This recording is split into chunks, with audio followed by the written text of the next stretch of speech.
వచ్చి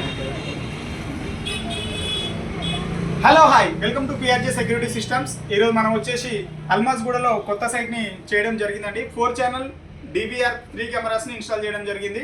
బోటిక్యూ షాప్ అండి ఇది. సో మనకి నీట్గా క్లారిటీగా ఉంటుంది కాబట్టి 3 కెమెరాస్ పెట్టుకున్నాము. ఇట్లా కౌంటర్ దగ్గర ఒకటి, అటు సైడ్ మెంబర్స్ వచ్చే సైడ్ నుంచి బయట ఒకటి. Let's see